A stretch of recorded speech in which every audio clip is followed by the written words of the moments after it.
Olá, eu sou Carmita Abdo, psiquiatra e professora da Faculdade de Medicina da Universidade de São Paulo.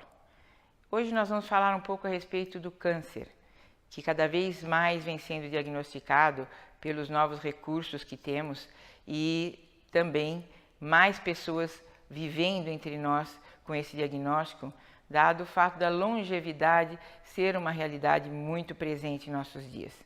Portanto, conhecer as consequências do diagnóstico e o impacto do tratamento sobre a vida das pessoas e também sobre a sexualidade delas é muito importante. Nesse sentido, lembrando, por exemplo, o câncer de próstata, o homem que recebe esse diagnóstico, num primeiro momento, na fase precoce, portanto, da doença, vai poder viver um processo de depressão, ansiedade, ante a incerteza do que será a sua vida como um todo e também o seu relacionamento sexual daí em diante. E na sequência, a fase tardia, com os vários tratamentos aos quais ele vai se submeter, muitas vezes a sua sexualidade também fica prejudicada. O câncer de próstata leva o homem a viver, portanto, em função de 6 grandes fantasmas. Se ele é jovem, um fantasma muito presente é o da infertilidade. E se ele já é um homem mais maduro, o fantasma da disfunção erétil, dos distúrbios ejaculatórios, da falta de libido e também da incontinência urinária vão fazer com que esse homem se preocupe não só com a sua sobrevivência, com a qualidade da sua vida de uma forma geral, mas também com a qualidade do seu relacionamento sexual. É muito importante focarmos para esse aspecto e atendermos proativamente as pessoas que sofrem de câncer, porque elas gostariam sim de conversar com o seu médico a respeito do tema e poder obter dele um retorno sobre o que fazer, como trabalhar com essa sexualidade, que recursos a medicina coloca à disposição e assim por diante. As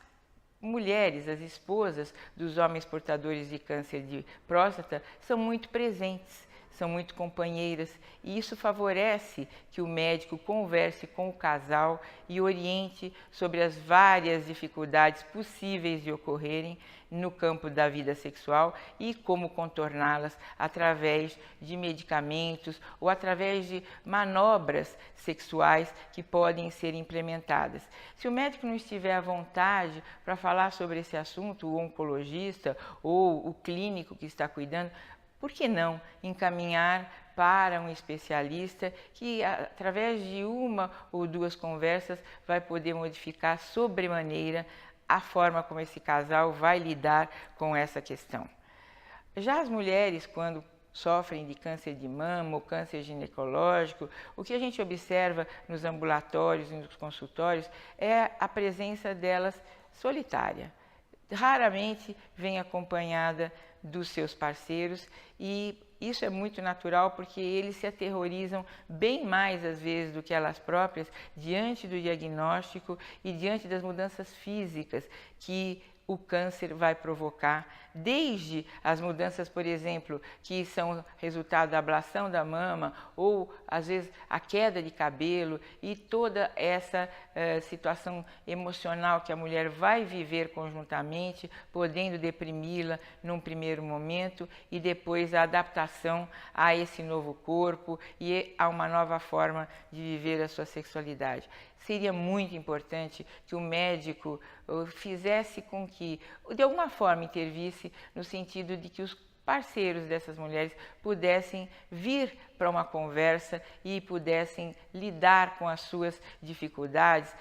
falando, comentando e daí sendo orientados no sentido de como conduzir-se sexualmente daí em diante. Eles têm medo. Os homens, por vezes, têm receio de tocar essa mulher, de chegar mais perto. Às vezes, o desejo sexual deles permanece, apesar desse corpo que foi, de alguma forma, modificado pelo tratamento, mas eles têm receio de, ao se aproximar dela, não ter dessa mulher a receptividade que gostariam, e para o homem não ser recebido sexualmente é uma situação bastante grave. Então, orientar essa parceira que ela deve comentar que o tratamento que ela está fazendo ressecou sua vagina, ou que ela tem dores no corpo, ou que ela está constrangida do ponto de vista psicológico, emocional, e não está disposta para o sexo, ou até que ela está deprimida, está fazendo um tratamento contra a depressão e o antidepressivo está diminuindo a sua libido. Tudo isso é importante que o casal tenha do médico a orientação para que conversem, para que discutam essas questões e que se adaptem a uma nova forma de fazer sexo. Porque esses parceiros muitas vezes são jovens, ela é jovem, ele também, o câncer vem incidindo, como todos nós sabemos, cada vez mais cedo, dadas algumas questões de ordem genética, mas também vida, né? Com muito estresse, tabagismo, excesso de bebida alcoólica, alguns medicamentos que vão sendo administrados, prescritos ou até comprados e utilizados por própria conta pelos nossos pacientes. Todas essas questões têm interferido na idade de aparecimento dessas doença e na forma como nós vamos ter que lidar décadas com esses pacientes e, claro, com a sexualidade deles que estará comprometida. Diante de todo esse quadro, né, nós não podemos esquecer também mudanças muito mais sérias que vão acontecer do ponto de vista físico, com mutilações muito grandes, dependendo da extensão do câncer, e para isso basta citar um homem que não ejacula mais, porque através do tratamento do câncer por uma ressecção, ele acaba tendo uma ejaculação retrógrada, e essa ejaculação que não sai mais, que não é mais emitida, vai fazer com que ele se deprima, muitas vezes, apesar de ter mantido a sua ereção. Também não podemos esquecer aquela mulher que perdeu totalmente o desejo pelo sexo, porque através do tratamento do câncer, ela vem a sofrer de um ressecamento vaginal muito intenso e o desejo está preservado, mas a dor ao longo do ato sexual torna essa relação impraticável. Ouvir e absorver esta queixa e daí então conduzir para um tratamento, sem dúvida é um diferencial no atendimento que você pode oferecer ao seu paciente oncológico. E se você não está à vontade, se falar sobre sexo, se discutir essa questão lhe é constrangedor,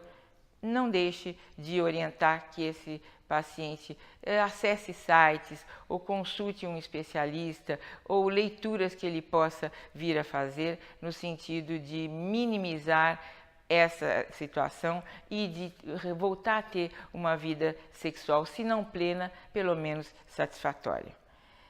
Agradeço a sua atenção e gostaria muito que você pensasse sobre esse assunto e, nesse quesito, fosse proativo. Não esperasse a queixa vir, porque muitas vezes o paciente está mais constrangido ainda que você de abrir o assunto, mas ele gostaria muito que o seu médico lhe perguntasse sobre como está a sua vida sexual e aí ele poder falar e poder ser orientado. Um grande abraço.